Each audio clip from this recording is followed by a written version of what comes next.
Senhor presidente, senhores vereadores, cidadãos gonçalenses, denúncias, fatos lamentáveis, extremamente graves, foram trazidos hoje a essa casa pelo vereador Ricardo Pericá. A presidência dessa casa já deu um encaminhamento extremamente positivo, que reforça a função fiscalizadora da Câmara Municipal de São Gonçalo. Temos que apurar, vereador Ricardo Pericá, todo esse problema que envolve a contribuição de iluminação pública, e as empresas que prestam serviço nessa área. O fato de o valor da licitação ser extremamente inferior em relação ao valor de um contrato emergencial causa espanto, e não é necessário ser especialista no orçamento, não é necessário ser especialista na questão legal. Qualquer leigo percebe isso, que tem algum problema. Então, Vossa Excelência está de parabéns ao trazer esses fatos, enobrece a função legislativa, a função de fiscal, que todo vereador é, e essa casa, tenho certeza que tomará as providências cabíveis, até porque a gente tem um problema concreto quando a gente visita as diversas comunidades gonçalenses. O serviço de iluminação pública em nossa cidade é de péssima qualidade. Péssima qualidade. Existe um princípio que está estabelecido na Constituição, que deveria toda a administração pública, os governos defenderem, que é o princípio da eficiência. Então, o princípio da eficiência está longe, muito longe aqui em São Gonçalo, em relação ao problema da iluminação pública. Porque hoje parece que é a favor, vereador Cicely Maldonado, para um cidadão gonçalense, quando tem uma lâmpada queimada na porta da sua casa, porque ele liga para o telefone da prefeitura, ele não consegue resolver. Não consegue. Como se fosse um favor. A gente tem que lembrar que cada pessoa que tem um relógio de luz paga a contribuição de iluminação pública. Então, todo cidadão que tem uma residência contribui para isso. Então, nós teríamos que ter uma empresa de iluminação pública que atendesse adequadamente a população. O cidadão ligou, tem que a lâmpada ser trocada imediatamente, que não é a favor. Concedo a parte do vereador Ricardo Pericá. Muito obrigado, vereador Marlos. Eu aproveito até a sua parte para solicitar na ata aqui da sessão que fosse consignado, até porque Vossa Excelência não estava aqui conosco na gestão passada, e nós tínhamos que nos humilhar para a senhora Marinete, na verdade, Miguel, para o senhor Júnior da Bacol, que está consignado, que hoje é filho do proprietário da empresa. Antes eles eram apenas funcionários da Secretaria de Obras junto com o Dr. Márcio. Nós tínhamos que procurá-los no corredor, um vereador como se estivesse pedindo um favor. Quer dizer, já está errado, a população não tem que pedir favor. Isso é um serviço que está sendo pago pelos munícipes e tem que ser feito de maneira correta. Então, nós ficamos 4 anos aqui, podemos dizer assim, quase que mendigando um serviço de iluminação pública para poder funcionar. E tínhamos que procurar justamente esse seu Júnior da Bacol, normalmente essa dona Marinete, doutora Esther Nery, essas eram as pessoas que nós tínhamos que procurar. E ficar buscando um serviço de iluminação. E dizer que o vereador, que essa casa, acho que quem não alcançou, que possa alcançar, que o poder do vereador é muito grande. Porque às vezes ele não está fazendo uma rua, mas ele fazendo com que não venham roubar o erário público, ele está contribuindo para que se faça muitas ruas. Então muitas vezes as pessoas falam assim: Ricardo, seu bairro agora está tendo asfalto aqui da empresa de ônibus que asfaltou aqui da Salvatória até o Galo Branco. Antigamente a empresa de ônibus contribuía, mas não se via essa contribuição. E a partir do momento que o vereador Amendoim, o Chateaubriand estiverem fiscalizando, ficarão com medo. Olha, nesse bairro aí não, bota o asfalto lá, porque esse vereador aí, se não botar, ele vai cobrar. Obrigado.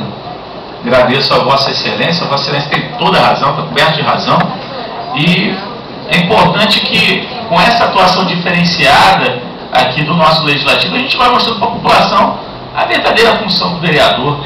O vereador Amarildo Aguiar, por exemplo, preocupado com a questão ética na nossa Câmara, está propondo aí um código de ética e disciplina, algo que há muitos anos se tentou e nunca existiu, em várias cidades não tem, mas já se avançou muito em outras cidades, nós ainda não temos. O vereador Amarildo está trazendo isso para aqui, para a cidade. Tenho certeza que ele ia querer realmente fazer alguns comentários a respeito, concedo com todo prazer a parte da Vossa Excelência. Um minutinho só, muito obrigado, Excelência.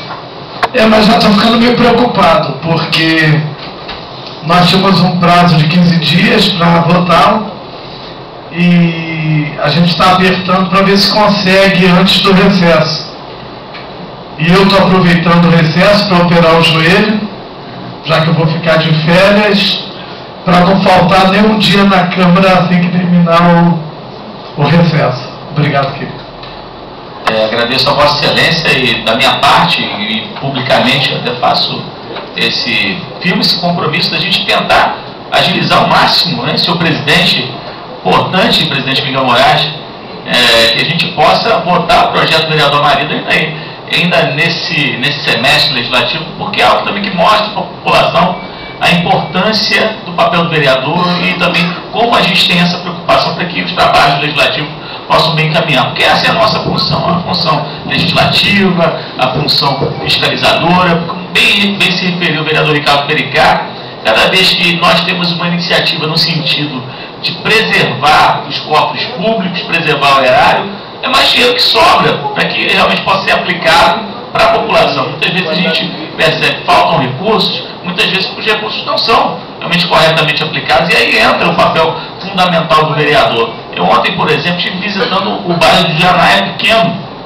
e são uma série de problemas que tem aquele bairro. A iluminação pública é um deles, e vários postes sem iluminação, com a lâmpada queimada, os vereadores, os moradores desesperados, porque estão cansados de telefonar para a prefeitura e não conseguem resolver, valas negras para todos os lugares no bairro, e aí a gente percebe também o descaso, já de muitos anos aqui em São Gonçalo, em relação ao saneamento básico. Como lembrou o vereador Miguel Moraes, ontem tivemos a visita do governador Sérgio Cabral na estação de tratamento de esgoto ali do Boa Vista, uma estação hoje que é um grande símbolo. A gente poderia dizer que aquela estação é um símbolo, é um monumento do desperdício do dinheiro público.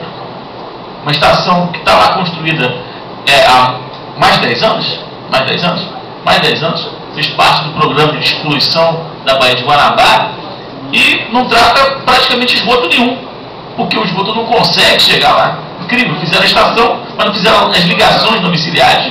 E aí agora a promessa do governador de que isso possa acontecer, que o esgoto possa ser finalmente coletado e possa ser tratado, porque é um problema realmente grave, gravíssimo da nossa sociedade gonçalense. Então o bairro do Janaé Pequeno é um exemplo. Tive também nesses dias visitando a casa de um amigo, tem até assessor meu que mora na área do Pacheco, Jardim Tiradentes, continua, tem esse problema também da questão. O vereador Amarildo conhece bem aquela área, o problema de saneamento básico é sério ali. Lá em Janaé Pequeno, retornando, está tendo hoje uma ampliação da estação de tratamento de água, né, uma nova adutora que está levando água até o Curubandê e vai até Ipiíba. Eu tive a notícia, e eu até vou questionar se é a respeito disso, de que a água vai para Ipiíba, mas no Janaé Pequeno não vai parar. É passagem, mas não vai ter água lá. Então cabe também até questionamentos nossos aqui do Poder Legislativo junto à Companhia Estadual. Concedo a parte ao vereador Cicimar Lonaro. Muito obrigado, Vossa Excelência. Eu lembro que alguns dias, talvez meses, eu fui muito criticado quando esta casa veio alguns deputados e eu falei que o povo de São Gonçalo não acredita mais em Papai Noel. Essa história da exposição da Baía de Guanabara, e agora vai fazer isso, tem UPA, aquele abraço de urso, porque a perda da eleição acontece de tudo. Então, essa história da reforma da Caixa d'Água, tem lá o Marcos Maneta, depois da Madama, que foi construído e nunca foi nem inaugurado. Então é uma vergonha.